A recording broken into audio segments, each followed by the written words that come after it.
Most readers never notice this, not because it is hidden, but because it appears too quietly to demand attention. It is a detail so familiar, so seamlessly woven into the text that the eye moves past it without pause. And familiarity, more than complexity, is often what hides meaning in plain sight. We grow accustomed to the rhythm of the words, the flow of the story, and our minds anticipate what comes next. In this process of rapid consumption, the subtle, repeated elements can become nearly invisible. They don't announce their significance, they don't call attention to themselves. Instead, they sit quietly within the narrative, waiting to be discovered by a reader who has chosen to slow down. This is the nature of many ancient texts. They were not designed for the speed of modern reading, but for a different kind of engagement. Ancient texts were not written to be consumed quickly. They were meant to be heard, remembered, and reflected upon. In a culture where scrolls were rare and literacy was not widespread, stories were often transmitted orally. The ear, not just the eye, was the primary organ of reception. This oral context shaped how the narratives were constructed. Repetition was not accidental, it was a tool of understanding. It helped listeners follow complex genealogies, track recurring themes, and embed the core messages into their memory. Unlike a book we can easily flip back through, an oral performance moves forward in time. Repetition created anchors, familiar points of reference in a long and unfolding narrative. It allowed the central ideas to echo, to build upon one another, creating a layered and resonant experience for the community. The structure was as much a part of the message as the words themselves.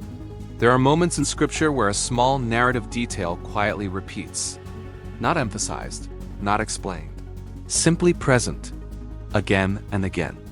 It might be a specific number, a particular phrase, a type of geographical location, or a seemingly minor action performed by different characters in different stories. Consider, for example, how often significant events happen at a well, or the recurrence of a 40-day period, or the specific act of someone washing their hands. These are not headline moments. They are part of the background, the stage on which the main drama unfolds. Yet their repetition suggests they are more than just incidental scenery. Their presence across different books, written by different authors over centuries, forms a subtle thread connecting disparate parts of the text. It's a quiet pattern that, once noticed, hints at a deeper, underlying structure that a surface-level reading might miss entirely. Historical records suggest that repetition served as a signal to attentive listeners. A way to connect themes across generations, without breaking the flow of the narrative. In ancient oral cultures, patterns were a form of commentary. When an audience heard a detail that echoed an older, well-known story, their minds would naturally draw a connection. This technique, known as intertextuality, enriched the story being told with layers of meaning from the past. It was a sophisticated literary device that didn't require footnotes or explicit explanations.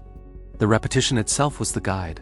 For instance, if a new leader's story contained elements that mirrored the story of a revered ancestor, the audience would understand that this was a way of framing the new leader in a particular light, perhaps as a successor or as a contrasting figure. The pattern invited comparison and contemplation, engaging the listener in the act of interpretation. Some scholars view these recurring details as literary structure. They see them as deliberate architectural elements, like the recurring motifs in a cathedral, that give the entire collection of writings a sense of unity and design. From this perspective, the patterns are the work of masterful authors and editors who carefully crafted the texts to convey theological points through narrative form. Others see them as theological emphasis. In this view, the repetition of a detail is meant to highlight a core spiritual truth. Its recurrence is not merely structural, but intentional, designed to draw the reader's attention to a concept that the author considers fundamentally important. And some consider them simply a product of oral tradition, the natural result of stories being told and retold over many years, with common storytelling tropes becoming embedded in the collective memory. Each perspective offers insight without canceling the others. A detail could be structurally significant, theologically meaningful, and a product of oral tradition all at once. What makes these details compelling is not that they provide definitive answers, but that they invite the reader to slow down and notice what repetition quietly preserves. They serve as a prompt for deeper engagement. Instead of seeking a single, final interpretation for a repeated phrase or number, the curious reader begins to ask different kinds of questions. Why this detail? What does it connect to? How does its presence here change my understanding of this particular passage? This process transforms reading from a passive act of information gathering into an active, contemplative practice. The mystery of the pattern is often more valuable than a simple solution. It encourages humility and a sustained sense of wonder, reminding us that these ancient texts have layers that may only reveal themselves over time, through patient and attentive observation. Once a pattern is noticed, it often changes how the surrounding text is read, not dramatically but thoughtfully. The familiar passages take on a new texture. A story that once seemed straightforward might now appear in conversation with another story from a completely different part of the scripture. The reading experience becomes richer, more three-dimensional.